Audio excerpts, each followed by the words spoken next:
So, ayan na. So, para makuha mo yung cross extension ng likod, 3/4 ng hips mo minus 1 inch. Kapag gusto mo mang loose, 3/4 lang i-minus mo. For all sizes yan ha.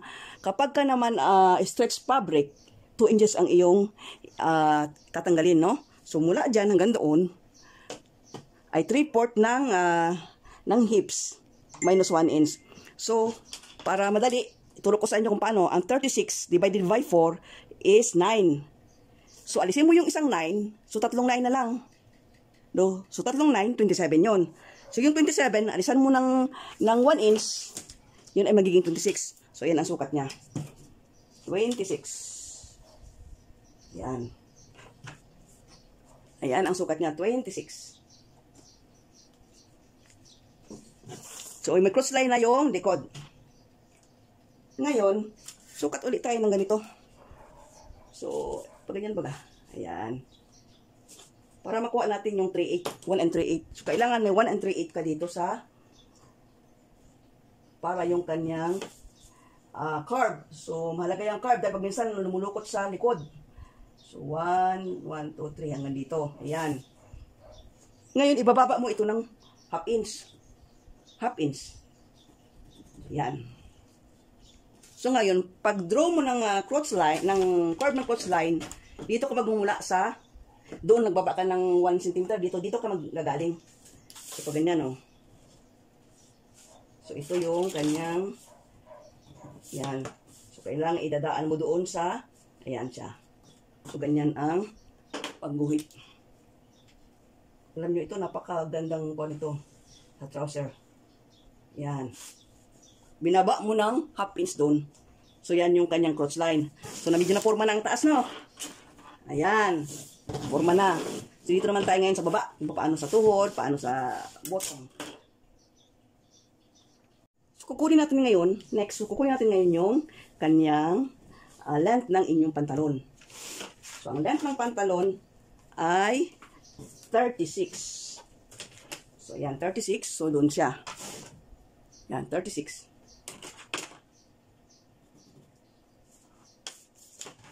So, guhitan natin. Ngayon, para makuha ang knee, totoo.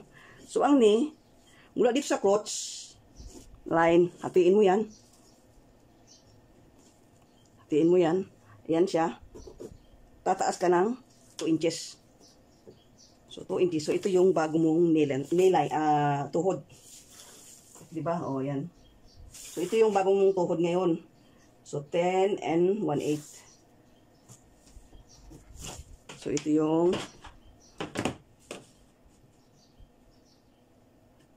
ayan. So, yun na ngayon yung knee 14. No? O yung all the way around 14. Plus 4 or 3.5. Depende sa gusto mong luang ng pants ng ano niya, ng tuhod. So, dito, ang ginawa ko ay 10. So, 10. So, dito, sukat tayo ng 5.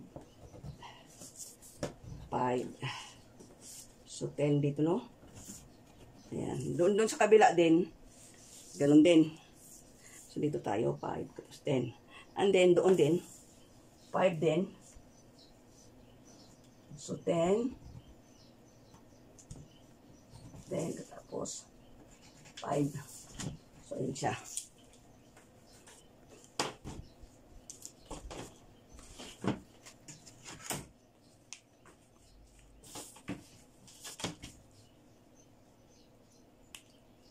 Kung gusto yung 9, depende sa ginagawa niyong pantalon. Yan. So, natin nang lagyan ng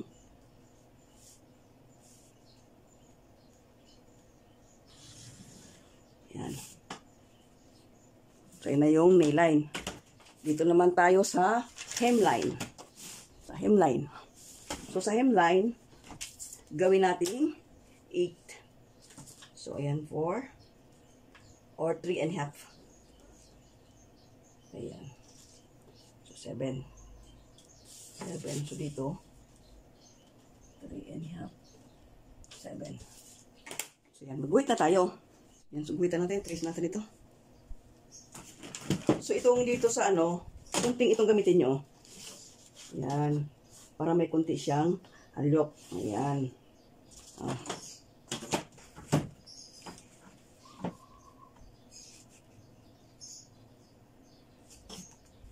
Three and a half ito ha.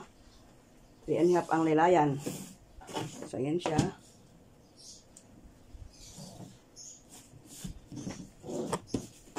So, dito, medyo, i-kuan nyo lang, i-shallow nyo lang ha. Ayan. I-shallow nyo lang dito. Ayan.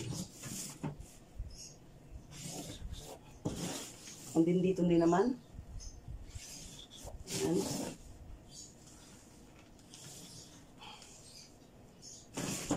And then i-shallow din nyo lang dito rin.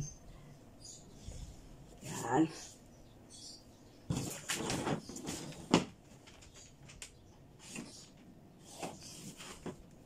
Pwede natin siyang medyo i-ano natin. Kasi walang shape.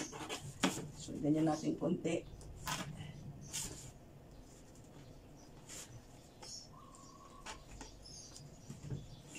Yan.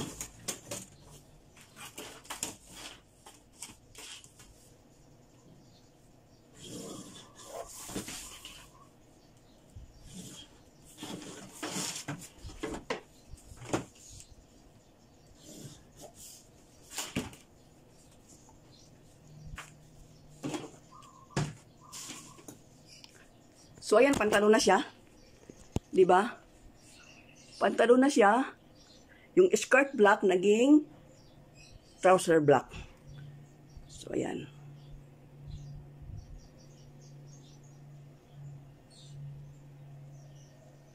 So, depende sa inyong gagawing pantalon kung gusto niyo skinny. Sa inyo yan, ito ay skirt black, trousers black. So, pwede niyo i-adjust. Yan. Yan, gumawa ko ng isang sukat, no? So, ito, kinuha ko ng legs. So, ang legs niya ay 22. So, mula dito sa crotch line, baba ka ng 2 inches. Yan ka magsukat ng kanyang legs. So, ikuan mo, bawasan mo siya. Tapos, ang linya, i-even mo siya. So, ganun din doon sa likod. Yun din ang gagawin mo. So, paano naman ngayon kapag halimbawa, dito na tayo sa... So, ayan. So, itong trousers black, ito ay ginagamit ito sa pag-fitting, no? Lalo na kung halimbawa ang kanya ay malaki ang tiyan niya. So, nandito sa parting malaki yung dito sa may parting taas. So, kailangan magpipiting ka.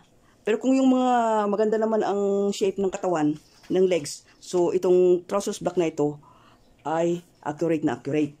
Ngayon, ito yung pamamaraan, formula for all sizes, no? So dito sabi ko na sa inyo dito sa extension ng crotch line, i-divide mo yung hips niya sa 10. Yung 1/10 na yon, yung isang bahagi ng 1/10, yun ay minusan mo ng 5/8. Yun yung crotch line. Yun yung crotch line niya dito extension. Ngayon, para makuha mo naman yung crotch line mula dito, ang crotch line ng back, dito ka magagaling. Susukat ka dito, paparoon. 3/4 ng hips. So, ang hips mo 36. Alisin mo yung 9. Dahil 3/4. So, dapat 4/4. No, 4. Divide 4.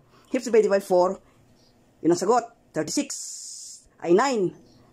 So, yung 9, tatanggalin mo yung 9. So, 3/4 na lang. Tatlong 9 na lang matitira. So, 27. Yung tatlong 9. Minusan mo ng 1 inch. For all sizes yun, ha? Kung halimbawa, ang iyong sukat ng iyong hips ay 40. So, ang 3/4 nun ay 30. So, yung 30, minusan mo 1 inch. Pareho lang ang formula. Ngayon, kapag stretchable naman yung gagawin mo, magmaminus ka ng 2 inches. So, yung pag-itan mula dito, ayan, pag-itan yan. Yan. Yan, pag-itan yan, hanggang dito. 3/4 ng hips, 3/4 ng hips, minus 1 inch for all sizes. Kapag gusto mo medyo loose, 3/4 lang i-minus mo. Kung gusto mo naman ay mahapit dahil stretch yung tela, 2 inches. So, yan. Diba? O, ngayon lang kayo nagkita ng ganyang turo, ha? Tagalog pa. Tagalog na Tagalog. So, ayan. Yan ay pambabae. So, sabi nila, ang pambabae at panlalaki daw pareho. Hindi po pareho yun. Kasi ang babae mostly malaking hips. Ang lalaki naman ay walang hips papunta sa iisang sukat ng baywang hips at saka ano. Yan, so naiiba po. Ayan. So ibang paraan ng pagkuha ng crotch line. 1/10 ng iyong hips. Ayun. Minus 5/8 for all sizes. Yan yung crotch line niya. So yan. Doon magbababa ka. So ayan siya. So pagkuha naman ngayon sa kanyang waistline. Sa paggawa naman dito naman, paano ito? No? Paano yan magiging 26 ang waistline? So, maminus tayo. So, kailangan maminus natin dahil ito yung 16. Dapat ay 13 lang. So, 3 inches ang ating mabawas. So, yung 3 inches divide natin. So, dito 1 1/2, 1 1/2. So, dito, 1 ka ng half inch dito.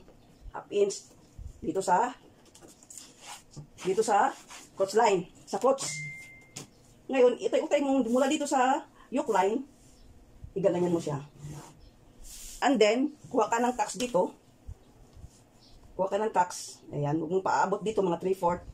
So, 1 inch. So, dapat half inch dyan, half inch dito. So, igaganyan mo siya. Ayan. So, ilan na? 4. O, di 6 1/2. 6 1/2. Ngayon, i-lengthen mo ito konti.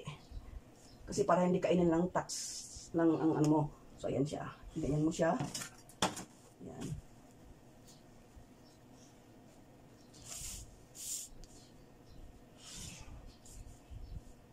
Huwag ipaabot doon ha. Huwag ipaabot doon sa yoke line niya. So, dito naman, kung gusto mo naman ay pwede ka rin magbawas doon o magdalo kang tacks. So, ang gagawin natin, isang tacks lang siya. Bawa yan, o. Bawasin tayo ng half inch. Half inch dito. Pag ganun siya. Ayan. Katapos, ang ating dito tayo sa kalahati nito.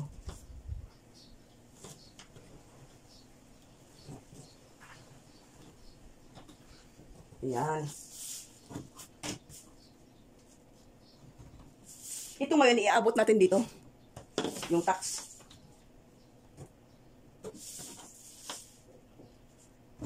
Yan ang iaabot natin sa yoke line.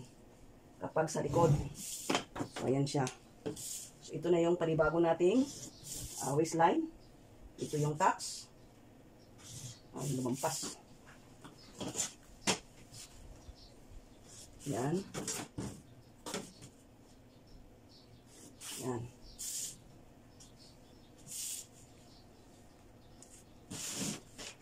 Ito rin yung panibagong waistline mo. Ayan. So, ayan siya. No? Kung gusto mo namang i-less yung kunti, magbabawas ka dyan. Kung gusto mo pababa yung sa harap. No, so, hanggang dito na lang. No, hanggang dito na lang yung aking pagtuturo. So, nandyan sa first, second part ng aking pagtuturo sa link sa description box. Bye for now. God bless everyone. Have a good day.